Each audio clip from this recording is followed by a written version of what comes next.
Colorado Territory, June 1874. The rain had not let up in 2 days, and by the time the third rolled in with thunder cracking like gunfire across the canyons, the dry creek beds near the San Juan foothills turned to roaring rivers. Folks hunkered down, but not everyone had the luxury of shelter. Brielle Sutton pulled her soaked skirt from the mud, her boots sliding with every step as she fought her way down the rocky slope. She had not meant to be out this far, not alone. But the mule she was leading had spooked at a lightning strike and bolted, taking her satchel and the only food she had packed.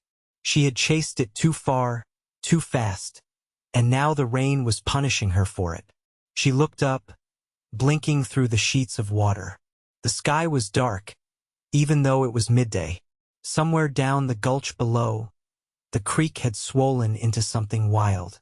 Her heart pounded. She had to get across. The cabin she had passed that morning, the one with smoke curling from its chimney, was on the other side.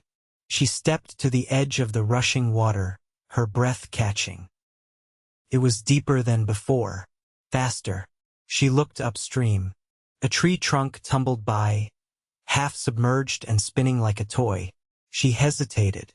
Then the ground shifted beneath her. A wall of water came roaring around the bend, flood runoff from higher up. Her boots lost grip. The muddy bank gave way. She screamed as the current tore her off her feet. She thrashed, arms flailing, mouth choking on grit and water. Her bonnet ripped free. Her wrist slammed against a rock. She clawed at the surface, but the current dragged her down, spinning her into the middle of the torrent. "Help!" she gasped, her voice swallowed by the roar. Then, just as she was pulled under, she saw a figure. A man was running along the bank, boots pounding against the mud, coat flapping like a flag in the wind. He moved fast, reckless.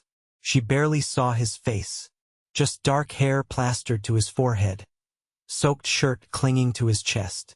He lunged. His hand shot out at the perfect moment. Brielle's fingers stretched toward him, slipping once then locking tight. He grunted, feet sliding, but he did not let go. The current fought to pull her away. His body bent toward the water, muscles straining, eyes locked on hers. "I got you," he shouted, voice raw. "Hold on." She had no strength left, but she held on. He shifted his weight back, bracing against a boulder with one foot, and with a final pull, dragged her from the current. She collapsed against him, coughing, soaked through, her chest heaving. He wrapped his arms around her, holding her steady. "You all right?" he asked, voice low, steady. Brielle nodded, though she could not speak. She looked up at him, eyes wide. "I thought I was going to die," she whispered. "You did not," he said. "Not while I was watching." She studied him. He was young, maybe late 20s, with a square jaw and a small scar above his left brow. His grip was firm but not rough. There was something steady in his eyes, grounded, strong. "I am Zeke O'Conner," he said, helping her to her feet. "You are lucky I was passing through." She blinked. "I Brielle Sutton." He glanced back toward the flooded creek. "That was no ordinary rain. You should not have been out here alone." "I was chasing my mule. I should not have left the trail." He gave a short nod. "You are hurt." "Just my wrist. Scraped, maybe twisted." He guided her gently away from the edge. "My cabin's up the ridge. You need to get warm." Brielle hesitated. She had no reason to trust him, but her teeth were chattering, and she could barely see through the downpour. She nodded. Zeke led her up the narrow path, one hand steady on her elbow. He moved with quiet confidence, scanning the trail ahead while still watching her out of the corner of his eye, noticing when she stumbled, slowing when her breath came hard. By the time they reached his cabin, the rain had softened into a steady drizzle. He pushed the door open and ushered her inside. The heat hit her first, the warmth of a fire already burning in the hearth. Then the smell of coffee and pine logs. The cabin was small but clean. A table, 2 chairs, a bed against the back wall, and a shelf lined with dry goods. Zeke grabbed a blanket from the wooden chest and wrapped it around her shoulders. "Sit," he said, motioning to the chair closest to the fire. "I will get something for that wrist." She sat, shivering, her fingers clenching the wool tight. She watched him move, efficient, careful. He brought over a basin, cloth, and a small tin of salve. He knelt beside her, gently taking her arm. "I will be careful," he said. His touch was warm, steady. He cleaned the scrape, wrapped it in a strip of linen, then looked up at her. "You are lucky. Could have been worse." She swallowed. "You saved my life." He gave a small shrug. "You reached for help. I just held on." Their eyes met. Something shifted in her chest. Not just relief. Something deeper. She had not expected kindness out here. Not from a stranger. Not with the world as it was. He stood, giving her space. "You can stay here tonight," he said. "The creek will not be safe to cross until morning." She nodded slowly, eyes still on him. "Thank you, Zeke." He gave a quiet nod and turned to the fire, tossing another log on the flames. As the light danced across the cabin walls and the wind howled outside, Brielle felt something settle in her chest. Not fear, not even gratitude, but the beginnings of trust. The fire had burned low by the time Brielle stirred from the chair. Her wet clothes hung near the hearth, steaming faintly in the heat. She'd wrapped herself in one of Zeke's wool shirts, sleeves rolled to her elbows, hem brushing her knees. It smelled of cedar and smoke. Outside, wind tapped against the shutters like a weary traveler asking to be let in. Zeke sat cross-legged on the floor, oil lamp casting long shadows behind him, a worn book open in his lap. He wasn't reading, though, just holding the pages, eyes distant. She watched him for a moment, unsure what to say. Then, softly, "What were you doing out there?" He looked up, surprised she'd spoken. His voice came quiet, checking fence lines. "Storm made a mess of things last week. Figured I'd ride the ridge before it got worse. Didn't expect to find anyone in the creek. I didn't expect to end up there." He gave a slow breath through his nose and set the book aside. "You from Durango?" She shook her head. "Pagosa Springs. I came west to visit my cousin. She married a rancher near Dolores last spring. I was meant to be there by now. You said you were chasing a mule. I was." Fool thing bolted off with my satchel and my map. I followed him without thinking. Couldn't find my way back after. Zeke nodded once, thoughtful. Then, "You travel alone often?" "No. First time." Her voice caught. "Likely the last." She stretched her fingers toward the fire, warming them slowly. The silence between them wasn't uneasy, just quiet, like the plains after snowfall. She glanced back toward him. "You live out here by yourself?" "I do." "For how long?" 3 years come fall." She studied his face. There was a quiet steadiness in the way he answered, not guarded, just sparse. Like someone who'd learned that words didn't fix much. "Family nearby?" He didn't answer right away. Then, "Not anymore." She didn't press. Something in the slope of his shoulders told her enough. Zeke stood and moved to the shelf.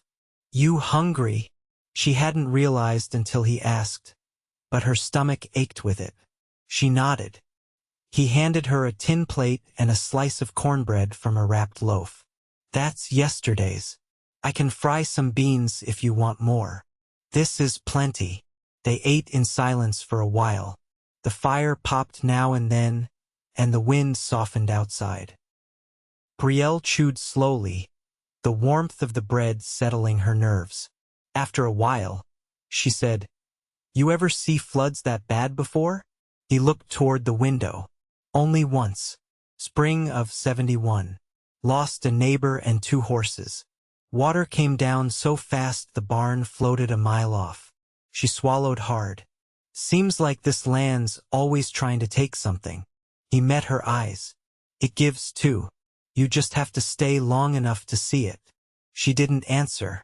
There was something about the way he said it, like he'd waited for years to believe it himself. Zeke stood and picked up his coat from the peg near the door. I'll check the lean-to. Wind's got a way of peeling the roof back if I don't keep an eye. She watched as he stepped outside, the door clicking shut behind him. Left alone, she moved to the window. The storm had passed. The moon had broken through the clouds, silvering the wet earth and the pine trunks. She could see the outline of the ridge where she'd nearly drowned. Her breath caught. She hadn't thanked him, not properly. Not for the way he'd held on, not just with his hands, but with every ounce of strength he had. When the door creaked open again, she turned. Roof's fine, he said. His hair was damp again, curls catching at his collar. Sky's clearing. She stepped toward him. Zeke. He tilted his head slightly. I'd be buried in the riverbank if not for you. He didn't reply, just looked at her, eyes steady. I don't take that lightly, she added. His voice was quiet. I know. They stood in the center of the room, neither moving. Then she surprised herself by reaching out and brushing a bit of mud from his sleeve. He didn't flinch, just watched her hand, then looked up. You should get some rest, he said. Bed's yours tonight. And you? I'll take the floor. I don't want to put you out. You're not. She hesitated, then nodded. All right. She climbed under the quilt while he spread a blanket near the hearth. Back to her. The fire cast a soft orange glow across the cabin walls. She lay still, listening to the wind quiet, the distant howl of coyotes far off in the hills. Only once did she speak again, voice barely above a whisper. Do you ever get tired of being alone? Zeke didn't answer right away. Then, without turning, most days, no. And the other days? He was quiet for a long time. Then, I don't let myself think too long on those. She didn't speak again. But long after sleep took her, the sound of his even breathing near the fire kept her tethered, like a rope tied firm across dark waters. By the time dawn filtered through the pine boughs, the fire had burned down to a soft amber glow. Brielle lay still beneath the quilt, eyes open. The cabin was quiet. She could hear birds calling faintly through the cracks in the shutters. Her wrist ached, but the pain had dulled to something manageable. She turned her head and saw Zeke already dressed, crouched by the hearth, coaxing a new flame from the embers with practiced hands. He must have felt her watching. Without looking up, he said, Coffee'll be ready soon. There's a basin and towel near the door if you want to wash. She sat up slowly, brushing her hair back from her face. Thank you. The water in the basin was cold and clean, drawn from the barrel just outside. She scrubbed the dirt from her face and neck, teeth chattering. There was a small mirror nailed above the washstand. She studied herself, skin pale, a faint bruise on her jaw, hair tangled from the storm. Not the face she'd left home with, but it was hers still. When she turned back, Zeke had poured 2 tin cups and was standing near the table. You sleep any? She asked, voice still rough with morning. Enough. She took the cup from him carefully. It's quiet out there now. Creeks dropped some overnight. Still fast, but passable. I should head east. Try to reach Dolores before sundown. He sat across from her, hands wrapped around his cup. I'll ride with you part of the way, show you a safer trail. She nodded, curling her fingers tighter around the tin. Thank you. Again. Zeke's gaze drifted toward the window. Mule might have wandered north. There's a pass that way they like to follow. If you want, I can track him once we reach the ridge. Brielle hesitated. I should probably let him go. I've already lost time. Up to you, he said. She watched him as she sipped. His face was unreadable, but not distant. He didn't seem like a man used to company, but he hadn't shied from it either. She wondered what kind of days he had out here, what words he said aloud when no one else was near. "Did you build this place yourself?" she asked. He nodded once. "Started with a lean-to. Took all of one winter to get the walls up. Roof didn't hold through the first snow. Learned fast after that." She smiled faintly. "It's sturdy now. Everything worth keeping takes a while to settle." She looked down at her wrist, the bandage clean and tightly wrapped. "You ever think about leaving here?" "I did once." He looked at her. "Didn't suit me." "Why not?" Zeke leaned back slightly in his chair. "Noise. Crowds. People talking just to hear themselves. Out here everything's got weight. You speak because you mean something." She studied his face. "You sound like someone who's been disappointed." His eyes didn't waver. "I've been wrong about people before. Doesn't mean I stopped hoping." She set her cup down slowly. "You hoped when you saw me in the water?" "I hoped you'd fight," he said. "And you did."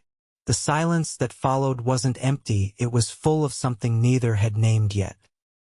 She stood and crossed to the window. The light was stronger now, pale gold spilling across the hills. The creek still rushed, but the worst of it had passed. "There's a part of me that doesn't want to leave this cabin," she said, not turning around. "It's strange." "It isn't," Zeke said. "Storms have a way of shaking things loose. Can make you see what you want clearer than before." She turned then, slowly. "And what do you see?" He stood, steady as a tree rooted deep. "You, across from me, not just passing through." Her breath caught. "I hadn't made up my mind yet." "I know." His voice was even. "I'm just saying what I see." Brielle felt something shift low in her chest. Not fear, not doubt. Just a quiet recognition she hadn't expected when she stepped out onto the trail days ago. "I won't stay because I owe you," she said. "I wouldn't ask you to. I don't know what comes next." "Neither do I." She took a step toward him, then another. He didn't move, just waited. "I think I'd like to see the ridge before I decide." His hand reached out, not hurried, not urgent, and rested lightly at her elbow. "Then I'll show you."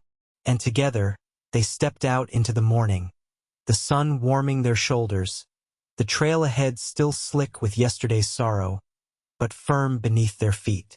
The trail north climbed slow and steady along the ridge, slick earth giving way to patches of dry stone where the sun had already done its work. Pines rose tall on either side, their trunks blackened with rain, needles glinting with the last of the storm's weight. Zeke rode ahead, guiding his gelding with a looseness that came from long familiarity. Brielle followed behind, seated atop his spare mare, a stout sorrel with a temper quieted by age. They hadn't spoken much since leaving the cabin. The quiet was not awkward, just full. The kind that settled between people who had already shared something rare and had no need to name it yet. Near the top of the ridge, Zeke dismounted and motioned for her to do the same. She slid from the saddle, boots hitting the damp ground with a soft thud. "Come here," he said, leading her along a narrow path between two boulders. "There's something you ought to see." The wind picked up as they stepped through the gap. Beyond it, the land opened wide, a sweeping valley below, the San Juans rising behind it like a crooked wall of stone and snow. The creek cut through the center, still swollen, but calmer now, glinting in the morning light. Brielle exhaled. "I didn't know it could look like this from up here. Most folks don't climb far enough to find out." She crossed her arms against the wind. "You come here often?" Zeke nodded once. "When the world presses in too close." She glanced sideways at him. "What does it press with?" He took a moment before answering. "Memories, regrets, things I didn't say when I should have." She didn't press him further, but her gaze lingered. The way he stood shoulders loose, but not slouched, told her more than he likely meant to share. "I used to think I'd settle in a place with neighbors close by," she said. "A town with a post office and a church bell. You still might. I'm not so sure anymore." Zeke turned to her fully then. "Why not?" She bent to pick up a smooth stone, turning it in her fingers. "Because I've never felt steadier than I did in that cabin, listening to the fire and knowing someone else was breathing near." His jaw worked once before he replied, "That's not something I expected to hear today." "Neither did I." They stood there a while, wind cutting through their clothes, sun warming what it could. Eventually Zeke spoke again. "My mother had hands like yours, stronger than they looked. She used to say a woman's quiet is worth more than a man's shouting." Brielle smiled faintly. "She sounds like someone I would have liked." She was. Until the fever took her. The grief in his voice wasn't raw, but worn smooth, like riverstone. She didn't offer comfort, just stepped closer, fingers brushing his sleeve. "I've lost people too," she said. "Not in one sweep, just one at a time, until the house got too quiet." Zeke looked at her, the lines at the corners of his eyes deeper than they'd seemed the day before. "You don't talk like someone running from something." "I'm not running." Her voice was steady. "But I might be looking." He nodded. "Then I hope you find it." She didn't move. "What if it's something I can't carry alone?" "You won't have to." His hand found hers, slow and sure. The wind didn't seem so sharp then. The silence between them shifted, less distance, more belonging. They stood like that until the sun pulled higher in the sky. When they turned to go, Zeke didn't let go of her hand. She didn't ask him to. They came down from the ridge just past midday, the sun high and sharp through the thinning clouds. Zeke pointed out a sheltered bend in the trail where the pine grew dense and the creek slipped quieter across smooth stone. They stopped there to rest, watering the horses and sharing what little jerky he'd packed in his saddlebag. Brielle sat on a fallen log, her skirt pulled close around her knees, watching the water move with a kind of hush in her chest. Zeke crouched a few paces away, checking the mare's hoof where a stone had lodged, his fingers moving with quiet certainty. She reached into the pocket of the borrowed wool shirt and pulled out a silver hair comb. It was the only thing she'd managed to keep from her satchel, tucked into her bodice before the water took her. She turned it over in her palm. "My mother gave me this the day I left," she said. "Told me to wear it into my new life." Zeke looked up, not touching his words before offering them. "You think you've found it?" She met his gaze. "I'm not sure I knew what I was looking for. I thought it was a destination, a place with fences and a name on a ledger. But now..." He stood, brushing dust from his trousers. "Now, I think it might be a person, or maybe just a way of being where I don't feel like I've got to keep moving to stay whole." He crossed the short space between them and sat beside her on the log. The air between them was warm, settled. "I built that cabin thinking I'd outlast the years," he said. "Didn't imagine it might become a home simply because someone else walked through its door." She tilted her head slightly, studying his profile. "Zeke, what would you have done if I hadn't come back across that creek?" "I'd have kept fixing fence lines. Gone quiet again. Let the days pass." "That doesn't sound like living." He let out a low breath. "No, it doesn't." She reached for his hand, not tentative now. "You don't have to live like that anymore." His fingers closed around hers. They stayed there until the sun dropped lower, the light turning soft and gold. When they mounted again, they didn't speak much, but the quiet had changed. It was no longer the hush of strangers walking side by side. It had turned into something shared, something chosen. By late afternoon, the hills gave way to open flats, and the narrow path widened to a fork where the rutted wagon road split west toward Dolores. A weathered sign leaned against a crooked post, half the paint worn away.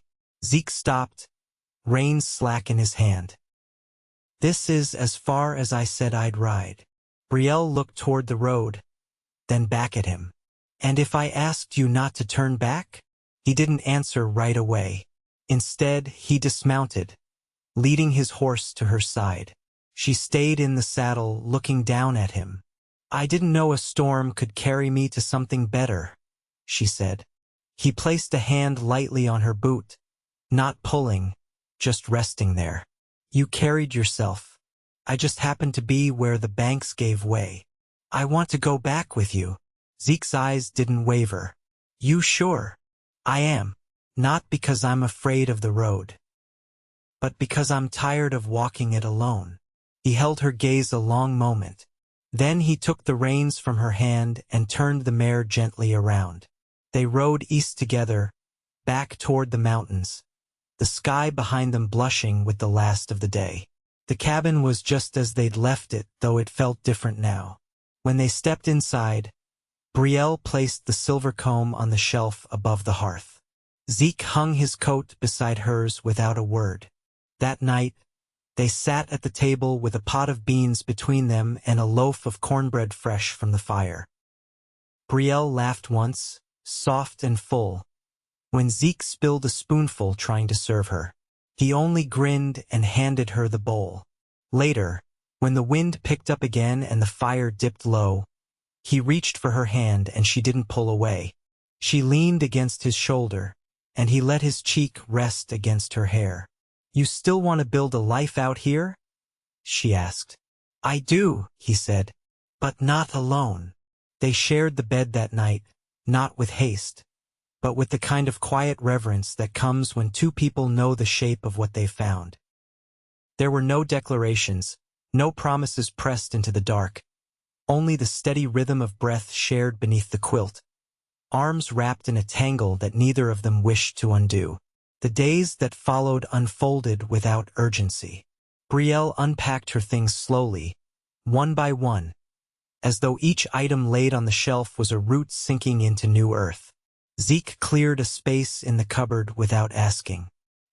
He built a second chair for the porch, and she stitched new curtains from flour sacks and old muslin she'd carried in her bundle. By the fall, the garden behind the cabin had taken shape: rows of carrots and cabbage, a cluster of sunflowers leaning toward the morning light. She planted lavender by the door, and he started carving a cradle just in case. There were small arguments, too, over how to stack the firewood so it wouldn't lean, whether the mule he eventually tracked down was worth keeping. But none of it lingered. They learned each other's silences, and what they meant. They learned how to hold space and when to fill it. They were not always easy with the world, but they were easy with each other. And when the snow came again, heavy and deep, they stayed inside with the fire burning hot and the shutters drawn tight. She read aloud from the books he'd kept tucked on the high shelf, and he mended tools by the hearth, glancing up now and then only to find her already looking his way. They never spoke of fate or luck or what might have been, only of what was, and always with the quiet certainty of people who had found something worth keeping, something that asked nothing but to be tended, day by day, season by season, with hands that knew the weight of work and the warmth of holding on. Together, they built a life not out of grand gestures, but out of mornings shared, out of wood split and bread risen, out of the simple, unshakable truth that some storms do not end in ruin, but in quiet shelter found at last.